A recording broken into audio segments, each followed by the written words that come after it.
ini tidak menghalangi kita untuk dapat merasakan hadirat Tuhan. Tuhan kita baik, Bapak Ibu. Percayalah bahwa Tuhan akan melawat setiap kita.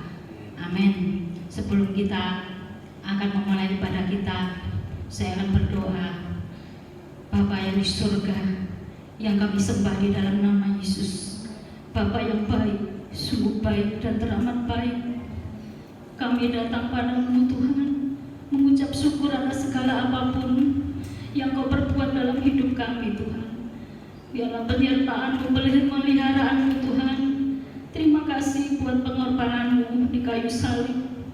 Kau telah mati untuk kami, supaya kami boleh hidup Tuhan. Dan di dalam-Mu Tuhan, kami boleh menghadap pengharapan Yesus. Terima kasih Tuhan, kami akan memulai ibadah ini Tuhan. Segala puji, hormat, kebesaran, kemuliaan hanya bagi-Mu. Haleluya. Amin. Dalam nama Yesus. Amin. Puji Tuhan. Kita mau pujikan pujian. Dialah kasih yang terindah, kasih yang mulia, hanya kita temukan di dalam Yesus. Haleluya. Terindah hati yang mulia, hanya ku temukan di dalam-Mu, Yesusku. Pujian dari hatiku, amin, selalu di setiap waktuku. Tiada pernah berubah kasih-Mu,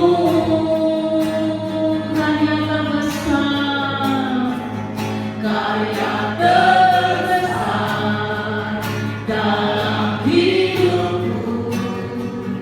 Pengorbanan-Mu yang selamatkanku, Engkaulah harta yang tak ternilai, yang ku miliki dan ku hargai. Yesus, Engkau ku kagumi. Kami pujikan sekali lagi kasih yang terindah, kasih yang terindah, hati yang mulia, hanya ku temukan di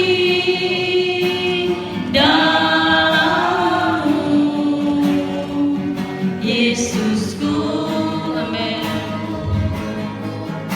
Pujian dari hatiku, selalu di setiap waktuku. Tiada pernah berubah kasih-Mu, karya terbesar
Hati kita untuk menerima berkat firman Tuhan, supaya firman itu boleh memberi kekuatan bagi kita semua. Kita mau pujikan karena salib-Mu.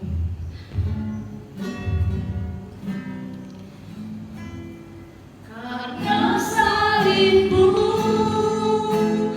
ku hidup, karena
kembali kami bersyukur kepadamu, Bapa yang di surga, Bapa yang mengasihi kami dengan kasih yang kekal.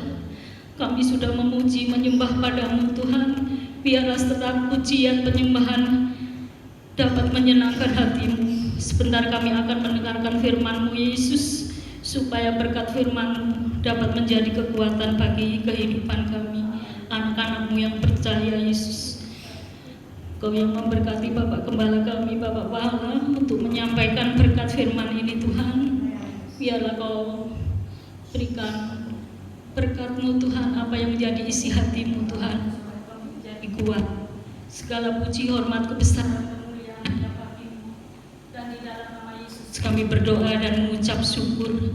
Haleluya. Amin.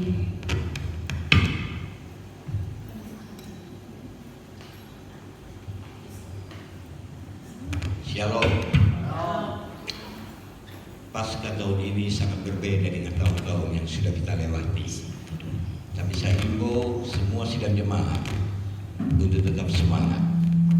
Kita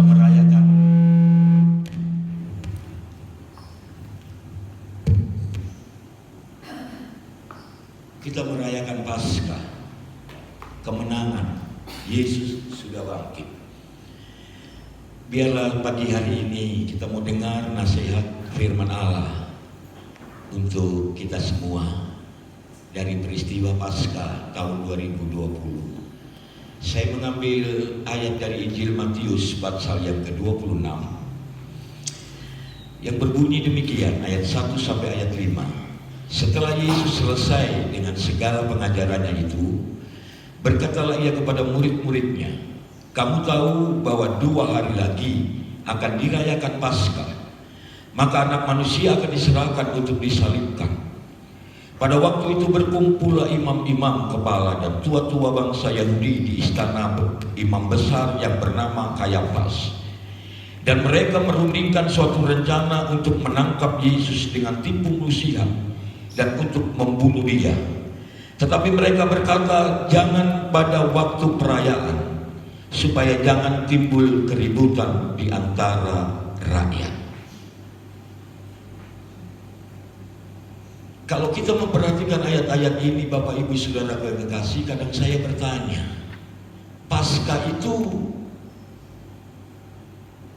hari Jumat Agungnya atau hari Minggu? Saya boleh beritahukan kepada semua sidang jemaat, dua hari ini tidak bisa dipisahkan. Jumat Agung dengan hari kebangkitan Tuhan itu harus satu. Kalau kita boleh katakan kepada orang lain, Yesus sudah bangkit, mereka tentu akan bertanya kapan dia mati. Sebab itu Jumat Agung dengan hari Minggu tidak bisa dipisahkan. Dan berita Paskah itu adalah justru berita dari kematian sampai kepada kebangkitan. Di sini saudara yang kekasih, setelah Yesus selesai dengan pengajarannya, di ayat 1, setelah Yesus selesai dengan segala pengajarannya, ada satu peristiwa. Setelah dia selesai dari pengajarannya, ada satu kejadian, ada satu peristiwa, yaitu Paskah.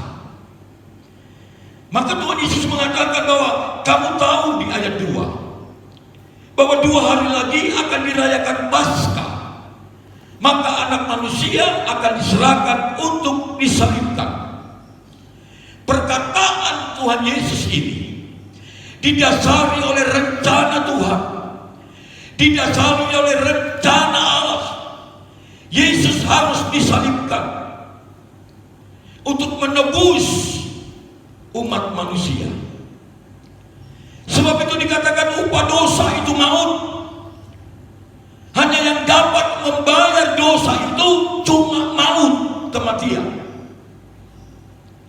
Ini rencana Allah. Paskah itu, di dalam Paskah itu ada rencana Allah, ada kehendak Allah.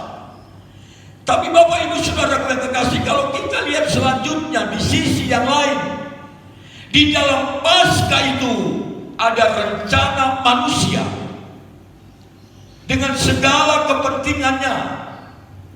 Setelah kita melihat ayat 2, kita sadar, kita mengerti apa yang diucapkan oleh Tuhan Yesus itu adalah rencana Tuhan, rencana Allah untuk kita semua. Yang dapat menebus dosamu cuma maut, mati, kematian. Jumat Agung kemarin saya memberitakan firman Allah, dia datang untuk mati. Seperti Musa meninggikan ular tembaga di atas padang gurun, demikian juga anak manusia harus ditinggikan. Siapapun yang memandang dia, yang seharusnya mati tetapi hidup, dia datang untuk mati supaya kamu hidup. Kembali dia katakan di dalam Injil Matius pasal 26, setelah Yesus menyampaikan pengajarannya, ada satu peristiwa yang namanya Paskah. Dan di dalam peristiwa itu, di dalam kejadian itu, ada 2 rencana. Satu rencana Tuhan, dan yang satu rencana manusia. Pernahkah kita berpikir peristiwa yang terjadi di dunia saat ini, yang melanda khususnya negara yang kita cintai, di mana kita ada, Indonesia, COVID-19, yang membuat semua orang menjadi takut dengan usaha yang bagaimana untuk mengatasi COVID ini. Tapi mau saya beritahu kepada sidang jemaat, di dalam peristiwa ini pun ada 2 rencana yang patut kita pikirkan, rencana Tuhan atau rencana manusia. Kita lihat Bapak Ibu Saudara-saudara yang terkasih, kalau rencana Allah itu bagian buat kita, tapi kita mau sangat pelajari di sini rencana manusia. Manusia yang mana? Terjadi di dalam peristiwa ini Bapak Ibu, pada waktu itu ayat 3, berkumpullah imam-imam kepala dan tua-tua bangsa Yahudi di istana imam besar yang bernama Kayafas. Berkumpullah imam-imam kepala dan tua-tua bangsa Yahudi. Ternyata rencana manusia yang timbul, yang muncul justru dari kalangan agama, dari lembaga agama. Muncul rencana manusia dengan segala kepentingannya, dan mereka merundingkan suatu rencana untuk menangkap Yesus dengan tipu muslihat dan untuk membunuh dia. Saya kadang-kadang geleng kepala. Sementara sementara mereka mau melaksanakan Paskah 2 hari lagi, di mana mereka melaksanakan peristiwa ini, memperingati ini, waktu mereka keluar dari bangsa Israel, dari bangsa Mesir. Mereka memotong anak domba dan darahnya ditaruh di jenang pintu. Bukankah harusnya peristiwa ini peristiwa yang sakral? Tapi justru di sini muncul rencana manusia. Kita berpikir kepada rencana manusia. Di dalam peristiwa yang saat ini terjadi di tahun 2020, bagaimana peristiwa datang ini secara tiba-tiba. COVID-19 melanda seluruh dunia, khususnya bangsa Indonesia. Bagaimana Bapak Ibu Saudara kekasih, di satu sisi rencana Tuhan peristiwa ini terjadi, di sisi yang lain ada rencana manusia untuk memanfaatkan peristiwa ini. Tapi baru kita mengerti, baru kita sadari dari peristiwa ini, peristiwa Paskah untuk tahun ini, kita mulai berpikir dan kita mulai pikirkan baik-baik bagaimana hidup orang percaya ada di dalam rencana Allah dan kehendak Allah. Kita bukan ada di dalam rencana dan kehendak manusia. Kejadian seperti ini Bapak Ibu Saudara kekasih, bagaimana rencana manusia melakukan tipu muslihat dengan perencanaan membunuh. Tapi rencana dan kehendak Tuhan sangat berbeda. Saya melihat di sini, saya mau beritahu kepada saudara-saudara, rencana manusia bertemu dengan rencana Tuhan. Ujung-ujungnya yang menang adalah rencana Tuhan. Sebab itu dikatakan kehendakmu yang jadi. Bagaimanapun apa yang direncanakan manusia tidak akan mendapatkan hasil apa-apa. Dan makna Paskah untuk hari ini, makna kebangkitan Tuhan untuk hari ini, yang perlu saudara renungi, bahwa di seluruh hidupku, bahwa di dalam rumah tanggaku harus berjalan sesuai dengan rencana Allah dan kehendak Allah. Tetap semangat. Kita hidup di tengah-tengah orang yang takut. Kita hidup di tengah-tengah orang yang gelisah.